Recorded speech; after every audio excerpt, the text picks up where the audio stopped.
오늘 우리에게 주시는 하나님의 말씀, 에베소서 1장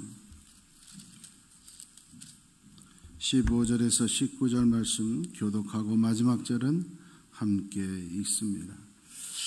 이로 말미암아 주 예수 안에서 너희 믿음과 모든 성도를 향한 사랑을 나도 듣고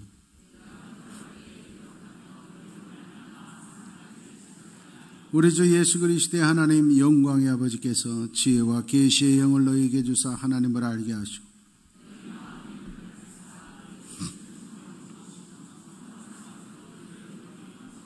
함께 그의 힘의 위력으로 역사하심을 따라 믿는 우리에게 베푸신 능력의 지극히 크심이 어떠한 것을 너희로 알게 하시기를 구하노라. 아멘. 저는 가끔 가다가 유교 경전도 보고 또 불교 경전도 보고 힌두교 경전, 바가드기타도 한 번씩 봅니다.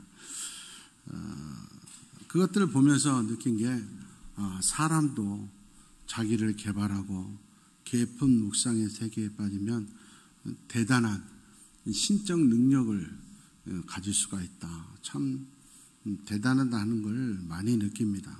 특별히 힌두교 경전을 읽으면 제가 개인적인 생각으로는 세상에 나와 있는 그런 경전 중에서는 힌두교 경전처럼 심오하고 그런 깨달음의 깊이가 있는 그런 책은 없는 것 같아요. 어떻게 보면 유교나 불교 경전들이 거기서 파생돼서 나온 것 같은 그런 생각이 들 정도로 고개를 끄덕거릴 때가 참 많습니다.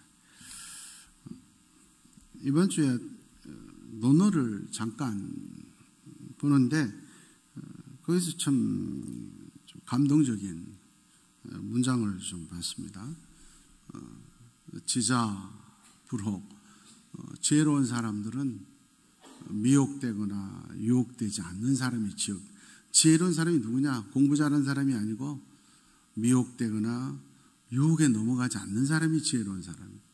인자, 어떤 사람이 인자냐?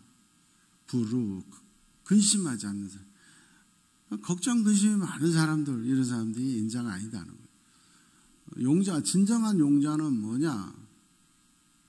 힘센 사람이 용사가 아니라는 거죠. 진정으로 용기 있는 사람은 두려워하지 않는 사람이다. 그걸 보면서 참 좋은 말이다 한데 이 뜻을 배워야 알 수 있잖아요. 배워야. 모르면 저게 무슨 소리지 그럴 거 아니에요. 그러면서 마음속으로 참 내가 예수 믿기 잘했다.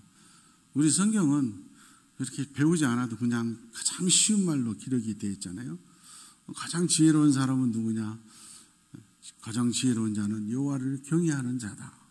하나님 잘 믿고 예배 잘 드리는 자가 가장 지혜로운 자인 줄 믿습니다. 어떤 사람이 인자냐? 근심 걱정하지 않는 사람이다. 예수님은 너희는 마음에 근심하지 말아라. 하나님을 믿고 나를 믿으라. 얼마나 쉬워요? 어떤 사람이 진정으로 용기 있는 사람이냐? 두려움이 없는 자다. 하나님을 사랑하고 이웃을 사랑하는 자는 가장 용기 있는 자다. 사랑은 두려움을 물리치는 것이다. 그래서 성경을 볼 때마다 인간적인 수준이나 이런 거 보면 성경이 제일 쉽게 설명해요. 그래서 제일 쉽게 설명할 수 있다는 건 제일 대가인 줄 믿습니다. 어려운 건 자기가 잘 모른다는 거예요. 진짜 대가는 쉽게. 우리 예수님은 쉽게 우리에게 가르치는 거예요. 그러니까 하나님 말씀만 제대로 알면 이 땅에 있는 어떤 경전에서 얻을 수 있는 것도 더 큰 은혜를 받고 깨달음을 얻을 수 있는 거예요. 신앙이라고 하는 건 말씀을 깨달아야 되는 거예요. 쉬운 말로 써져 있는데 그 말씀을 못 깨달아 듣고 말씀을 듣고도 못 깨달은 사람들은 참 안타까운 것이죠. 그러니까 진정으로 지혜로운 사람이 어진 자가 못 되고 용기 있는 사람이 못 되는 거죠. 오늘 하나님의 말씀은 우리에게 이렇게 말합니다. 교회가 어떤 게 진짜 교회이냐? 하나님이 진짜 아름다운 교회, 하나님 보시기에 진짜 아름다운 성도. 여기서 교회라고 하는 건 건물이 아닙니다. 예배당을 말하는 것이 아니라 교회, 지금 하나님을 믿는 사람들의 모임, 어떤 사람들을 하나님이 가장 아름답게 보느냐 하는 거예요. 그 하나님이 아름답게 보는 교회, 가장 이상적인 교회의 모델이 뭐냐? 오늘 본문에 나와 있는 에베소 교회에서 말씀하는 거예요. 교회는 성도와 목회자가 있어야, 함께 있어야 교회예요. 그러면 성도와 목회자의 관계가, 또 성도와 성도 사이의 관계가 교회냐 아니냐를 결정짓는 거예요. 규모가 문제가 아니고 숫자가 문제가 아니라 성도끼리 또는 성도와 목사가 어떠한 관계를 맺느냐가 좋은 교회냐 아니냐를 결정짓는 거예요. 하나님 보시기에 아름다운 좋은 교회는 어떤 교회냐? 오늘 성경은 믿음과 사랑이 있어야 된다는 거예요. 서로 믿어야 돼요. 하나님을 믿는다고 하면서 눈에 보이는 성도들을 못 믿고, 하나님을 사랑한다고 하면서 눈에 보이는 목사도 못 믿고, 그건 교회가 아니다는 거예요. 너희 에베소 교회의 가장 큰 장점, 축복이 뭐냐? 에베소 교회, 그러니까 모든 사람들이 믿음과 사랑이 충만한 교회다. 성도들끼리 다 믿어주는 거예요. 성도끼리 사랑하는 거예요. 성도들이 바울 사도를 너무너무 믿고 사랑하는 거예요. 믿는다 하는 건 뭐예요? 맡기는 거예요. 의심하지 않아야 되잖아요. 그런데 자꾸 서로 간에 의심하고, 그건 믿음이 없는 거예요. 그게 똑똑한 게 아니에요. 믿음이 없는 거예요. 사랑이 없는 거예요. 믿음과 사랑은 맡기는 거예요. 그리고 잘못된 거 있으면 용서해 주는 거고, 심지어 70번씩 7번이라도 용서해 줘. 따지지 않는 거예요. 우리는 당자의 비유를 잘 압니다. 재산의 반을 가지고 가서 다 허랑방탕하게 낭비하고 온 당자에게 아버지가 말하는 거잖아요. 너 무슨 낯짝으로, 무슨 얼굴로, 양심이 있냐, 어떻게 왔냐, 그러지 않잖아요. 너 그 돈 어디다 썼냐, 그러지 않잖아요. 왜? 사랑하니까, 아들이니까 무조건 안아주고 덮어주고 씻어주고 잔치해서 받아들여주는 거예요. 그냥 자꾸 따지고 자꾸 서로 계산하고 그런 감시하고, 그건 사랑이 없고 믿음이 없어서 하는 거지, 자기가 똑똑해서 그런 거예요. 다른 사람은 바보해서 가만히 있는 거 아니에요. 다른 사람은 그만큼 믿어주고 사랑하기 때문에 잘못한 건 우리가 대신 막아주지 뭐. 이게 사랑이에요. 이게 믿음이다 하는 거예요. 그것이 오늘 성경 말씀이에요. 바울 사도와 에베소 교인들, 바울 사도의 공동체 수많은 세워진 교회들, 성도들은 어느 정도 믿음과 사랑이 넘쳤느냐? 갈라디아서 4장 15절 말씀을 보니까 갈라디아 교인들에게 바울 사도가 당당히 말하는 거예요. 너희 갈라디아 교인들은 나를 위해서는 눈이라도 빼줬을 것이다. 얼마나 믿고 사랑하면 눈 빼줬다니까. 얼마나 믿어. 물어보지도 않고 의심치 않고 따지도 않고, 내가 눈이 뽑히는 이 희생 이유가 있겠지, 빼줬을 거란 말이야. 이렇게 믿음과 사랑이 충만했기 때문에 바울 사도가 사역을 할 수 있었던 거예요. 로마서 16장 3절 4절 말씀입니다.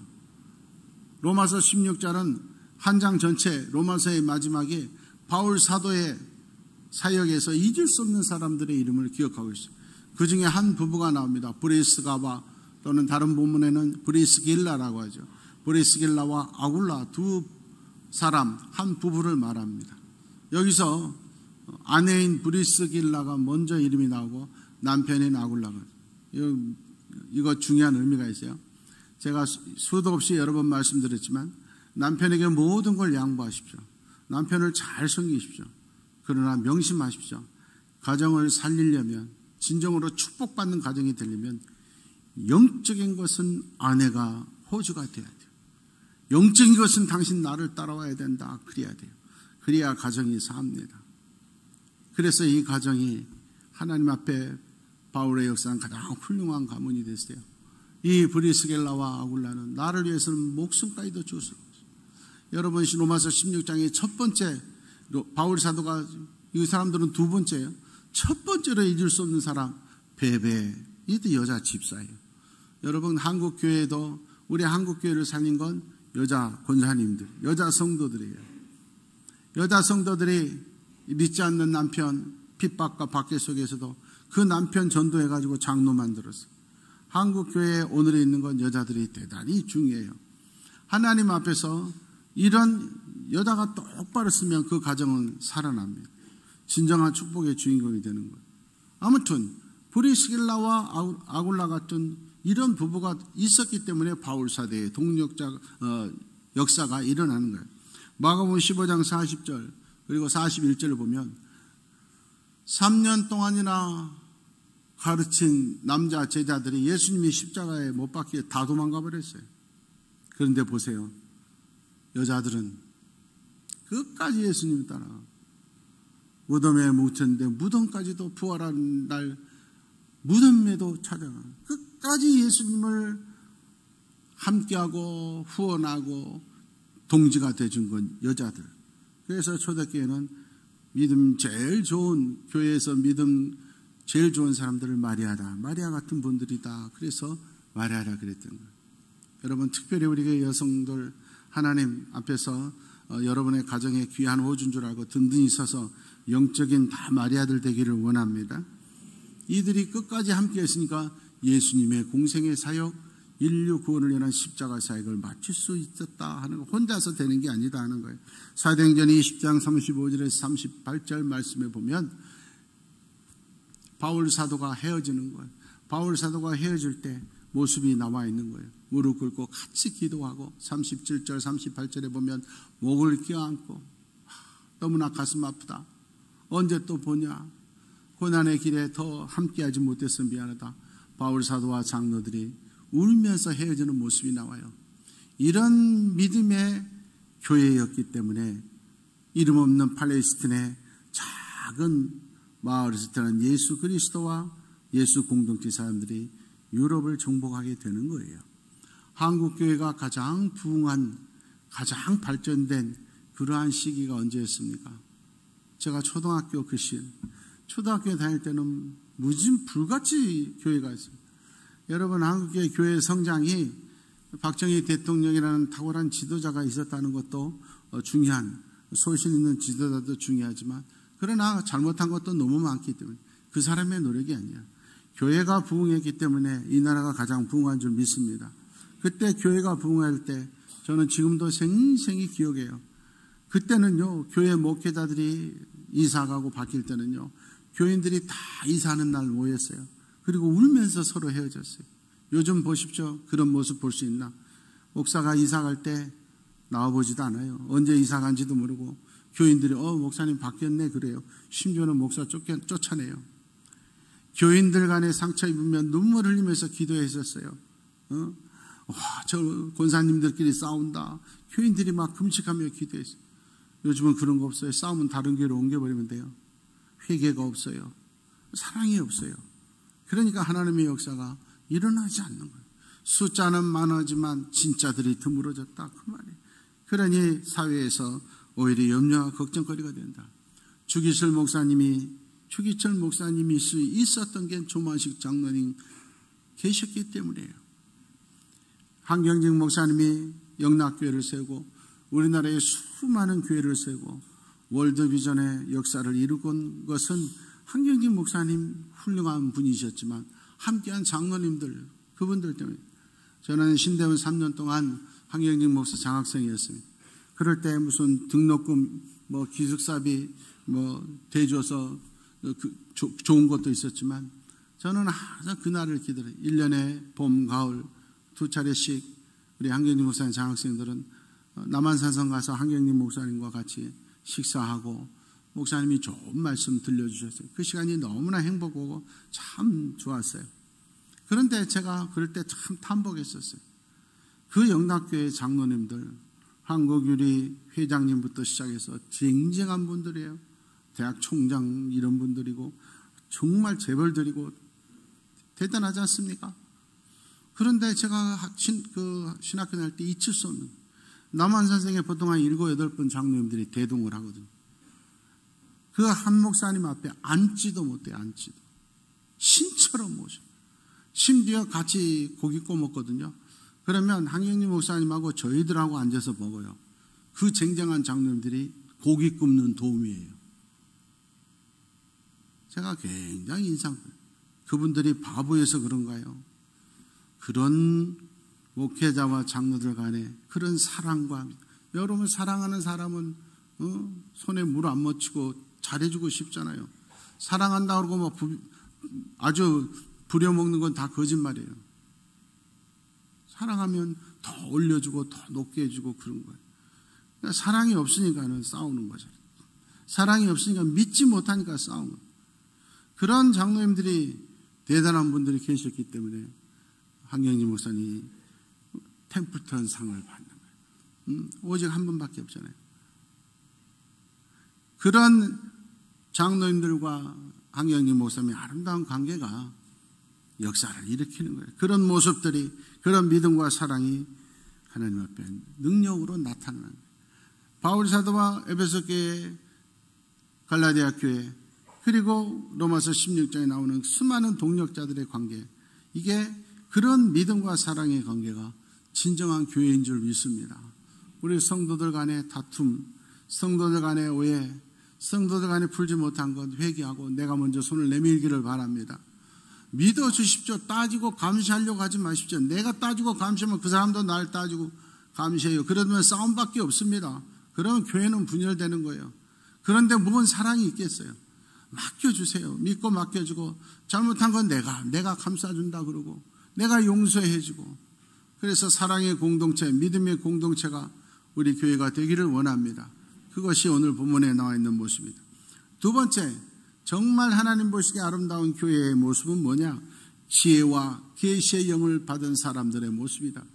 성도는, 예수 제자들은 지혜와 계시의 영을 받아야 돼요. 그래야 하나님을 알게 된다. 이렇게 오늘 본문은 말해요.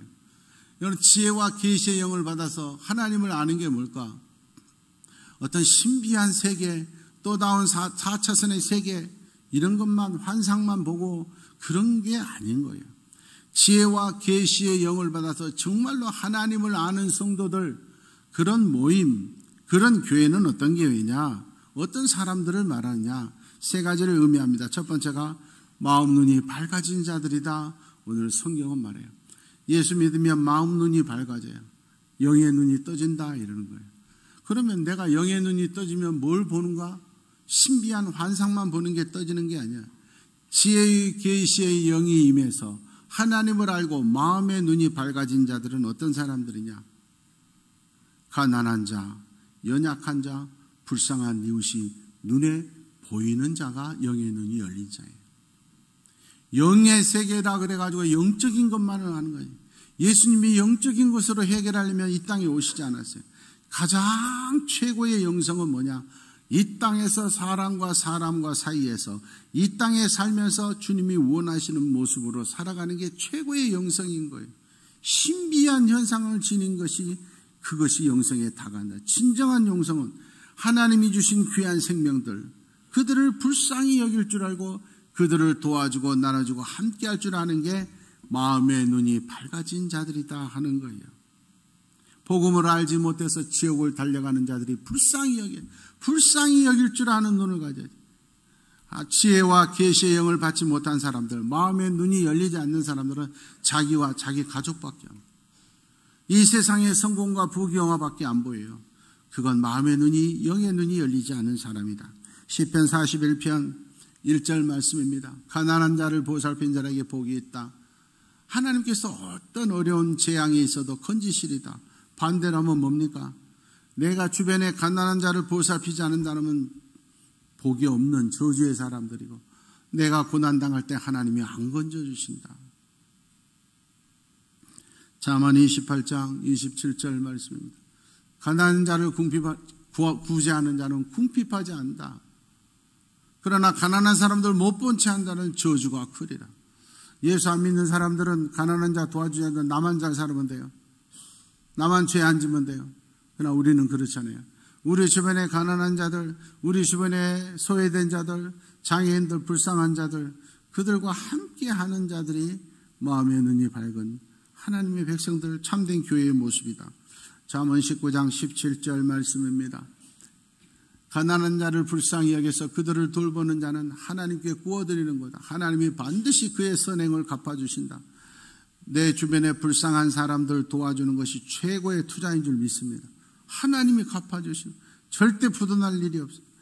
벌써 최고의 이익이란 말이에요. 그래서 내 주변에 불쌍한 자들을 돕는 자가 가장 복받은 자들이다. 이렇게 말하는 겁니다. 마태복음 14장 14절 말씀입니다. 예수님이 하신 기적 중에 최고의 기적이 오병이의 기적이에요. 떡 5개와 생선 2마리로 5,000명을 나눠주고도 12강주리가 남았어요. 그 놀라운 기적이 우리의 일터에도 일어나기를 원합니다. 일어날 수 있습니다. 그런데 그 기적의 시작은 뭐냐? 예수님께서 백성들 보니까 너무 불쌍해. 지금 굶주리고 있구나. 배고프구나. 그들을 향한 불쌍히 여기는 마음, 사랑의 마음이 오병이의 기적을 일으킨 줄 믿습니다. 내가 주변에 있는 자들을 불쌍히 여기고 최선을 다해서 나눠주고 도와줄 때 여러분의 일터에 오병이의 기적이 일어날 줄 믿습니다. 베드로전서 3장 8절 말씀입니다. 그러므로 하나님의 사람들, 진정한 교회는 어떤 사람들이냐? 한 마음이 돼야 돼. 그래서 서로 불쌍히 동정하고 불쌍히 여기고 사랑하고 겸손해야 한다. 이게 교회의 모습이 된다. 서로를 사랑하고 불쌍히 여기고 나눔이 없는 건 교회가 아니다 하는 겁니다. 이것이 마음 눈이 밝아진 자들의 모습이다. 두 번째, 부르심의 소명을 아는 자들이 되어야 교회다. 그래야 성도다. 내가 사는 걸 되는 대로 사는 자는 성도가 아니다. 나와 내 가족만 알고 사는 건 성도가 아니다. 사명과 소명이 있어야 돼. 왜 나를 이 사람하고 결혼하게 했나? 왜 나를 이 직장에 다니게 했나? 왜 나를 이 교회에 다니게 했나? 왜 나를 이곳에 살게 했느냐? 하나님이 그냥 어쩌다 보니까 사는 게 아니란 말이에요. 이유가 있다는 겁니다. 왜 우리를 교회를 여천교회로 이름하셨을까? 그냥 넘어갔지만 제가 우리 교회 부임해서 하나님 왜 여천교회라고 이름 지었습니까? 간절히 기도할 때 하나님께서 응답해 주셔서 우리 교회에 표현을 썼잖아. 여수를 천국으로 만드는 교회가 되자. 우리가 가장 본이 되자. 의미를 갖지 못하고 사명감을 갖지 못하면 그냥 여천교회예요. 의미 없이 지나가지만 여수를 천국으로 만들면 내가 예수 믿는 사람 모범이 돼야지. 내가 참아주고 내가 양보해야지. 천국을 만들려면 사람의 삶의 모습이 달라진다 하는 거예요. 소명을 가지고 사명자로 사시기를 바랍니다. 그냥 살지 말고 하나님이 주신 소중한 생명이 언제 이 땅 떠날지 몰라요. 하루를 살아도 사명자로 소명 가지고 살아야 돼. 빌립보서 3장 14절 말씀에 표대 목표가 있어야 된다. 목표가 없이 살면 안 돼요. 목적 없는 인생은 그리스도인이 아니에요. 하나님이 그냥 버리지. 아무리 가난하고 무능력하고 병든 자라도 하나님이 사명을 주셨어요. 그 사명을 찾아내고 그 사명을 이루는 자들의 삶이 되기를 원합니다. 달려가는 삶, 최선을 다하는 사명자가 되라 하는 고린도전서 9장 17절 말씀입니다. 바울 사도의 고백이에요. 내가 왜 최고의 학벌을 가졌고 가장 최고의 사회적 지위를 가졌는데 왜 그거 다 버리고 예수만 전하는 줄 아냐? 그게 내 사명이다. 난 사명을 받았기 때문에 그 사명을 감당하기 위해서는 다른 거 다 버릴 수가 있다. 아깝지가 않다. 그 말이에요. 그래서 사도행전 20장 24절에 고백하는 내 인생 이 세상 떠났는데 조금도 아쉬움이 없다. 왜? 나는 사명자의 길을 살았다. 내 자신만 상해 사명자의 길을 살았다. 내가 목숨을 버려도 아깝지가 않다. 이 고백이 이 땅을 떠나는 날 우리 여천교회의 고백이기를 원합니다. 마지막으로 하나님의 백성들 진정한 교회의 모습은 어떤 거냐? 하나님의 상이 얼마나 크고 좋은지 알아야 된다. 세상이 주는 성공, 축복, 세상이 주는 상만 좋은 게 아니라 하나님이 주시는 상은 이 세상 상과 비교도 안 된다. 비교도 안 된다. 여러분 이 세상에서 돈을 벌면 얼마나 벌겠어요?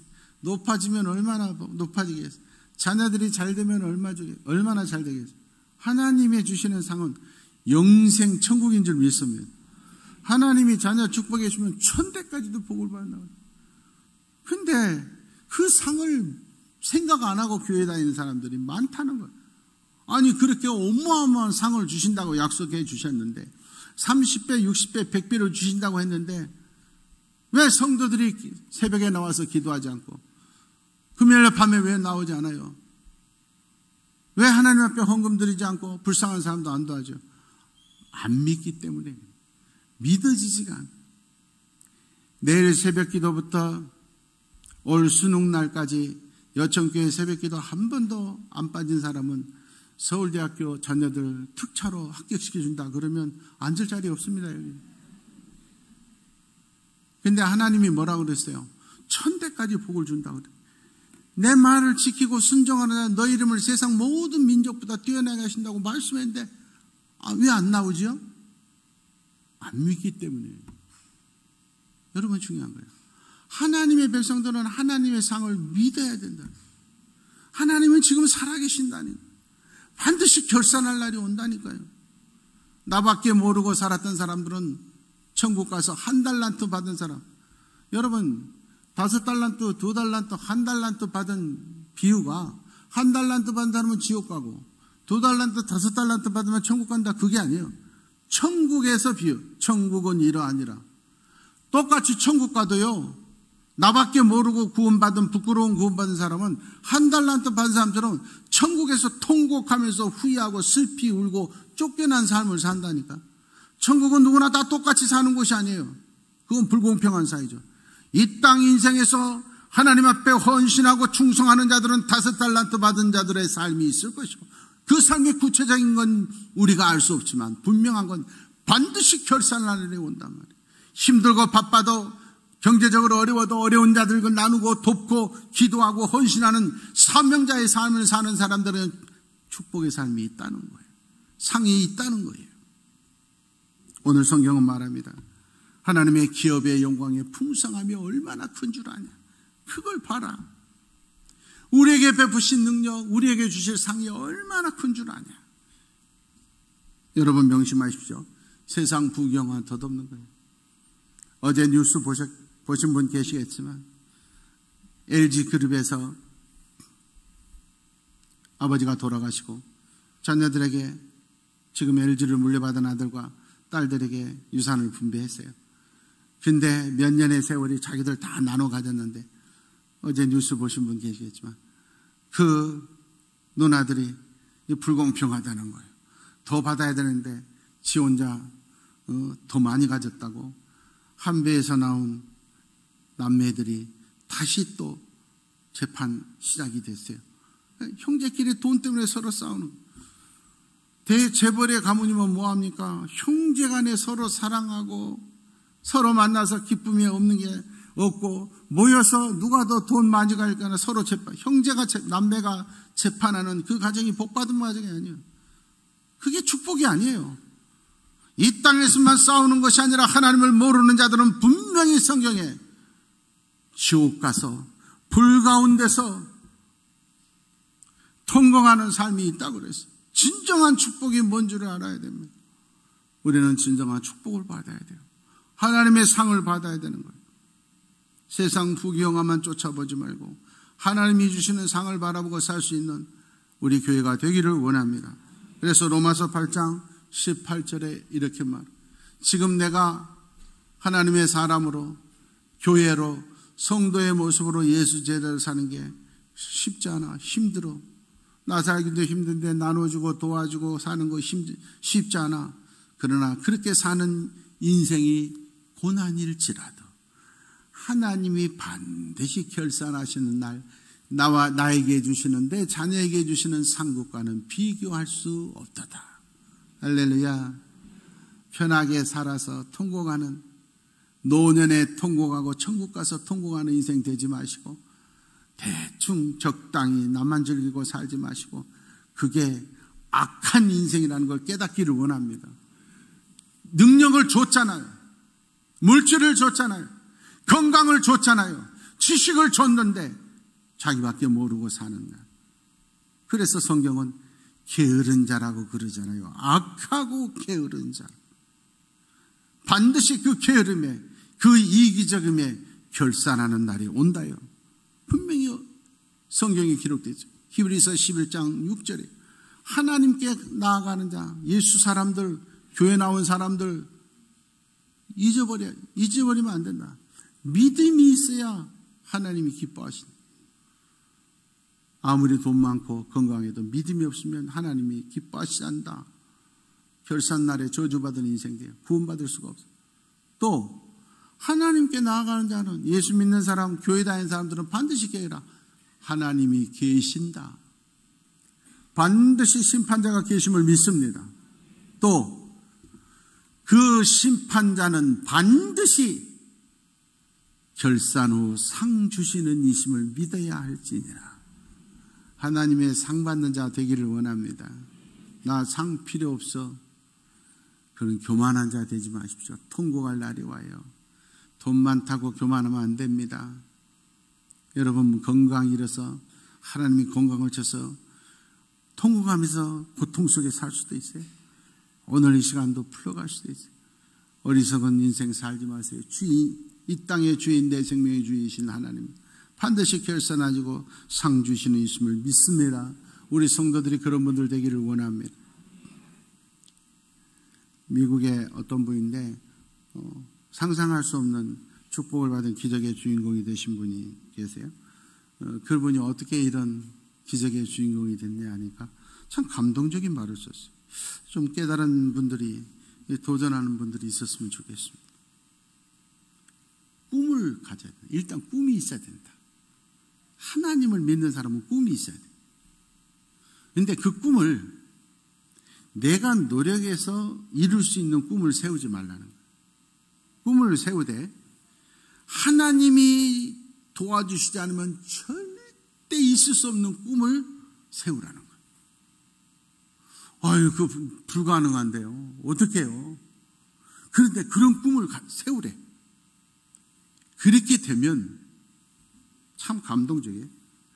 나의 믿음이 엄청나게 커지고 나의 기도가 엄청나게 절실해지고 내 삶이 온전한 순종의 삶으로 바뀌어진다는. 왜? 내 입으로 안 되니까 하나님을. 그런 꿈이 없으니까 여러분 지금 이제 코로나도 이제 다 지나고 실내 마스크도 되고 또 있을지라도 지금 우리 새벽기도 한 5분의 1밖에 안 나와요. 기도가 절실하지 않아. 특별히 여러분 수요일 새벽기도 한 번은 꼭 나오자 그러죠. 정신을 차리고 깨어서 집에 있지 말고 나와서 예배 드리고 이번 부활절 날 꼭 한 명씩 전도하고 내 삶이 더 신앙으로 절실해지기를 원합니다.